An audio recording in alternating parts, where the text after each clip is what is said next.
YouTube, today we have Sylvio Sawatari with Pendulum Yosenjus. I'm borrowing a deck from King Halo over on YouTube, and this deck has been so fun because it is not only a Yosenju deck, but it's a Yosenju deck with a very cool twist, and that twist lies in the field spell, Divine Wind and Mist Valley, which once per turn, if a wind monster returns back to my hand, I can special a level 4 or lower Yosenju from my deck. So, I can then go and get back out my Shinchu L, Shinchu R for next turn to not even Pendulum Summon, but make an XYZ summon. So I'm going to normal summon Isna, and not really do anything about it. I'm just going to bounce it back to the hand, and then we're going to be able to activate the effect of Divine Wind, and Divine Wind's going to grab out from my deck a copy of Shinchu L in defense mode. Now, we do have some trouble, right? We're playing against Thunder Dragons as Supreme King Jaden. It would have been so nice if this was an Evil Hero matchup, but apparently not. It's going to be the tried and true Thunder Dragons with Battery Man Solar, which means we're probably going to lose, right? Especially opening up a board that can't Pendulum Summon turn 1. Or even then, like, Yosenjus are a deck that kind of live and die by being explosive and being very, okay. Shinchu R as well. Okay. So, here we can get a draw 1 off, right? Get a draw 1. That's going to be a Diebok. Okay. Oh, I'm trying to think of what is the best kind of play here. Is to go for like a 1 bounce thing and then gain some attack points and then deal some damage. Let's try it. This might go horribly wrong. We'll see. Pen scale 1. He has something he can use. And then pen scale for the 7. Thunder Dragon Dark. Going to be adding to hand another copy of Thunder Dragon Dark, which is fine. That back row is the one that concerns me, right? We can go for that and see what happens. Right, let's just see. Number 17, Malevolent Sin, coming down. Gonna be able to bounce back by detaching, we'll detach our Isna, right? And then bounce back the Battery Man Solar to the hand. Or no, banish it, sorry. I know what my cards do. Activate the Pen Scale effect. It's gonna be Pendulum Summoning into MAYOSENJU Hitot, which will bounce back the back row. If it's not a Treacherous, but I don't think Thunders run Treacherous, if they do, I'm going to be very annoyed. It might be a Book of Moon, which will be fine. It's a Thunder Dragon's 100 Thunders. Target a Thunder in your graveyard, special it. Then special as many monsters with the same name as that in the graveyard. Okay. So, we are going to be able to get some damage in, right? Diebok here is going to give it some attack points, which I don't really want to do. Not a big fan of that. And then we can attack in. Sin can gain some attack points, and then we're going to bounce our Hitot back to our hand. Our field spell will activate, and that's going to give us out on our field a copy of Shinchu. Probably we want, I guess, Shinchu R again, I think, in defense mode. So we have kind of a wall. He's going to get back his Solar. Allured by Darkness then triggers. And we're just waiting now for the blowout by Levianeer. Which is going to happen, right? It's going to happen. So there's always hope, but, you know, if he goes to Levianeer and then blows out the pen scales, then yeah, we kind of effed. Unless we draw into another scale we can use to summon out Diebok from the deck. But I wonder if he'll just go right for popping the Sin. I doubt it, though. Because Thunders can do so much, right? Okay, right, pops those two. So he now 100% has a way he can probably make a, summoning into Advanced Dragon. Advanced Dragon are going to be popping that as well, dealing burn damage. Yeah, that's game. Oh, dear. Oh, no, that's, Advanced Dragon's really good in Thunders. That's really good for Thunders. Because that, like, that whole combo was just, you know, Melody, add those two, and then you get 3 pops. That's really good. That's a blow of a back row, blow of a monster as well. And there we go. First game with Pendulum Yosenju's King Halo's deck is not coming in clutch for us so far, but let's see if game 2 can be any form of redemption for us. Moving into game 2 versus Legend Rank 4 from Japan, Winged Crib Icon, and who is it going to be? It's going to be Bones. Okay. Please be like a really cool Skull Servant deck. That'd be so fun. But I assume it's just going to be like generic vampires or something. But let's see. There's our skill. Straight to the grave, which I believe is the is that the one that changes to King of the Skull Servant? No, it's the begin the duel with a field spell, waste and activate. Okay. And we actually opened really well. Of course, Yosenju's have, they are so much better going second. And this deck, the build we're playing, doesn't run any of the trap cards, right? It doesn't run any of the removal in your opponent's turn. Try a mid. Try a mid. What the? Well, what is going on? Okay. So this will get us, more access to stuff, but I kind of just want to take it. I feel like we don't need to, yes, he's going to then bring out the field spell that does the things. But then we get things like that. And so I'm hoping that we can actually get these up and running properly. So pen scale they are. Thankfully, both of them can go to 11. So if he does MST1, then we're in a good spot. But he can use Master to get out a field spell with a different name, but he can only do that once. So he's going to send out the Fortress. Fortress then going to add out the Cruiser, and Cruiser is going to each time a monster is summoned, gain 500, which is fine. We're going to play Hitot in our scale, and then see what he does. Because whatever he does, we can get back out 2 of our guys. But I'm thinking one of those back rows is going to be, it's going to be like a Tretch or going to be a Pulse, right? Which Pulse can't do anything right now. I think there's not enough in the graveyard. Okay, it's a Pulse, and it's 2. Once we'll turn banish 2 to get rid of 1, which is fine because both of them modulate to 11. So we're good. Then we'll scale up a Diebok. And he has something for it. No. We're gonna activate the effect of our thing. We're gonna make our scale really, really big. Let's make you 11. And then we can Pendulum Summon whatever we want. Let's go. Penned into attack mode our Diebok. And then pen into defense mode our Shinshu R. We use Diebok to remove these guys from the thing. So we're going to remove the back row. And then let's remove the front spell, right? Yeah. Let's remove the field spell. I don't think that was right. Okay. And then we'll attack in with you, deal 12. Diebox and Activate going to be giving us some more attack points, which is nice. And then bounce back to hand. Then all of these are going to bounce back to hand, apart from the Diebok. Because he bounced back to the hand when he's thing, and this one bounces back to the hand. Both of them. And it's in the zones and in the monster zone. So let's see. We have Oyam. He's just going to scoop it up. That's fine. Fair play. I will take that on to game 3. Hopefully going to be someone that's going to play a little bit longer than our Bones did. Let's go. Game 3 versus another Arc 5 character. Super Heavy Samurais. Gong Strong. The Heavy Strong style is here. Going to be summoning Big Ben K in defense mode. Attacking directly. Let's see if our Yosenjus can be up to the task of stopping his 21 card Heavy Strong style deck. So this is the one that adds the Benkei to the hand, which is nice, right? And we did open a Divine Wind, but we didn't see any copies of our pen cards.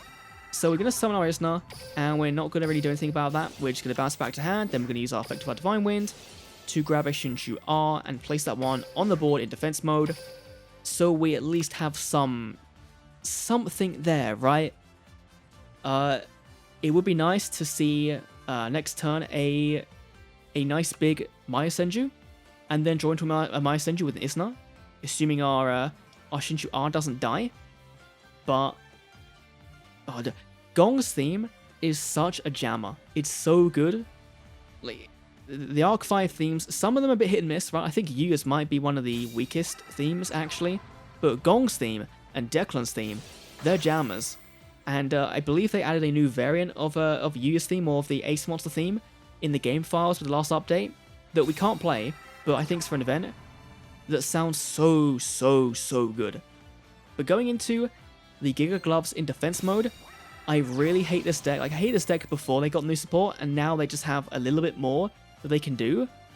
It doesn't, like, change the deck drastically, right? But it does give them more options. But I feel like they aren't as explosive now, but they're probably going to be now. Going to Sword Master Musashi, which is going to be able to target a machine type in the graveyard and add it to your hand, which is fine. And of course, he can attack in defense mode. So the big thing is that, you know, if he get access to his 2800 General, I think it is, and then he can attack directly and double it, then yeah, we might just be dead in one shot. But hopefully not. I'm confident we can actually, you know, pull through this one. Gonna be making a level 7 Synchro into the Stealth Ninja. That's the one I was on about. This boy is like their main win con. That can halve the defense, but attack directly. And he's going to use the effect of it to actually halve the defense to attack directly. Which is interesting. I didn't think he would... I mean, he knows I'm not playing... Oh, wait. He knows I'm playing the skill that triggers at 2k. So maybe that was kind of his intention there, is to not kind of trigger that. But not drawing into a MAYOSENJU, but we do have access to now a Kiteroid, which is great. So in his graveyard, he has, do you have any protection? He has the Flutist, which destroys a targeting effect, which is fun. And he has the direct attack one as well. So with regards to our graveyard, right, there's not really much here that we can make. So I'm going to actually leave it off there, let him bounce back, and then summon another copy of our, we'll go for our Shinju L this time, because we now have a wall and a Kiteroid. So we're in a very good spot. As we thin through our deck, we're going to be able to just continue adding more cards. Hopefully this turn we'll take one attack, and then we can get the skill off to just put some pen scales on board. Hopefully draw MAYOSENJU, and then maybe draw one with Isna, and then go in. But then of course we do have the whole the targeting thing and the attack point, you know, the direct attack to 0 thing, but that should be fine to deal with. And here comes the 2600. That's exact lethal. Of course it's exact lethal. So we have to use our Kiteroid now. Of course. So there's a heat hot, which makes things really interesting. I mean, let's try it, right? So we can go Isna into this. Isna effect. Oh, Daibok. Yo. We might be able to cheese it. And I hope this works the way I think it does. I really do. So we're going to remove both of these into the Malevolent Sin. We're then going to scale up the L and scale up the Heat Hot. Heat Hot's then going to actually get increased scales. We're going to increase the L. I'm then going to play Isna's effect. I'm then going to special summon out Daibok.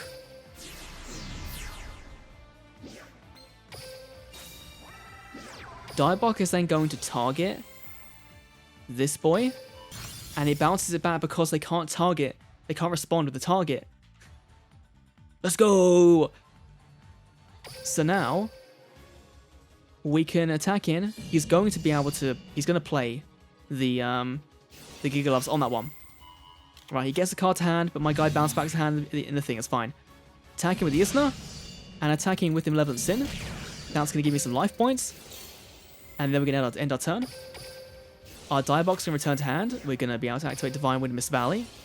That's going to grab, let's grab this one in defense mode. And then our Isna's going to return to hand. And Hitot's going to return to hand. That was a very, very good turn. So now he can do all that again. Right, we have a Kairon in graveyard to stop a direct attack, which we'll hopefully be able to do. And we have a Isner again to stop the exact same thing from happening. So, yeah. And there's a Trumpeter coming down again. So, really, it depends on whether he can do 26 damage through my Malevolent Sin. And I don't think he can. But he's going to try. Synchro Shokan into another Swordmaster Musashi. We're repeating turn 1 again. Which means he's probably going to, again, go into Stealth Ninja. He's probably going to do the entire same thing again and grab a Stealth Ninja. Or he's going to run out of time. Let's go. We had answers regardless. Let's go in for one more duel with MAYOSENJU Pendulums. Oh look, and a skill. Great. Thanks, Konami. On to the final duel of the video. Let's see who we go up against. We have a Akiza Azinski. Haven't seen Akiza in a very, very long time. Probably Balance, right? Like, there's no way. There's no way she's playing what grows in the graveyard. No way. Yep, Balance. 24 card Balance. Okay. Thinking this might be a bit of a write-off. Ooh. Oh god, that's awful. Damn it. So, in this instance, Balance could be anything. Which means, do I... You know what? I'm gonna set this. Because even if she hits me for 2 attacks, we then get our spell card. Which then gives us our pen zones, which then gives us access to our entire hand of removal. Is she playing Dark Magician? She's playing Dwarfstar Dragon. Is this 24 card Dark Magician? With the brand new Ebon Illusion Magician. That's so fun. But I haven't made a video on it yet, for some weird reason. Maybe next week maybe next week we'll touch the Dark Magician. Adding the Dark Magician to hand. Okay. So, one of those is a navigation, which is interesting. But we can just... I feel like we can actually just blow her out right now. Because no matter what she kind of does here, she can't, like, remove our stuff. Right? We can summon 2 Diebox and just nuke the entire board of everything. And it is going to depend on when she kind of chains things, right? Because obviously she's going to have a bunch of Dark Magicians on board. Assuming she does even have, you know, back row that's worthy, she might literally have a Floodgate face down. That this might be the death of the deck. Because I'm targeting all this. Might just be that. There's a navigation, at least one of them. Gonna be bringing out a Dark Magician from hand and probably a Dark Illusion from deck, I would assume. It's kind of standard play. And yeah, Dark Illusion. Bounce back to hand, bounce back to hand. Okay, that's fine. So we are just going to clean house here. And make it so you cannot summon or like negate anything next turn. But now it just depends on whether she plays Dark Magic Veil. Because if she does, then she does, you know, if she plays Dark Magical Circle, then plays Dark Magic Veil, then she can get out from the graveyard of Dark Magician, banish my scale, and probably establish a board presence that's going to be quite threatening. But the fact that back row wasn't activatable, yep, there we go. Exactly what I thought would happen. Is you play the Dark Magic Veil, and you summon back the Dark Magician in defense mode. And then you play the Eye of Timaeus, because why not? Tributing it off for the Dark Cavalry, probably, I assume you'd make here. Yep, Dark Cavalry. Very nice. Setting a card. And there we go. Easy game. I feel like if I was going to lose in the last thing, losing to a 24 card Dark Magician deck was probably going to be the way we had to go out. Let's quickly check what they were running, actually, because I'm mildly interested to see what they're running. It did just seem like they got extremely lucky with their whole hand setup, right? Yeah, Dual Star, 3 of everything, and then the one of Dark Magic Veil. Of course, the one of Dark Magic Veil. Nice. But let's go real quick to Sylvio, check out his deck. Again, this was borrowed from King Halo over on YouTube, and he is the only person I've seen playing this Divine Wind of Mist Valley deck, and I love it, right? It was a very 50-50 deck, you know, in terms of win rate in this video, it was exactly 50-50, but in my experience, people haven't really been able to work out how to play around this, and if you're playing in, you know, in Platinum, or you're in Early Legend, then this will be a very solid deck, a solid, very free-to-play friendly Pendulum deck that you can play, that does then, you know, give you options to make your Xyzs. You know, you do all your Xyz plays first. If you're confident you have game, then you can go and just use your Shinshu Ls and Rs and your Isnas to get some draws, then make an Xyz, then set your scales, then go big on the removal. That's kind of the play here. And this card is available via a mini box, I believe. Yeah, Spirit of the Beast.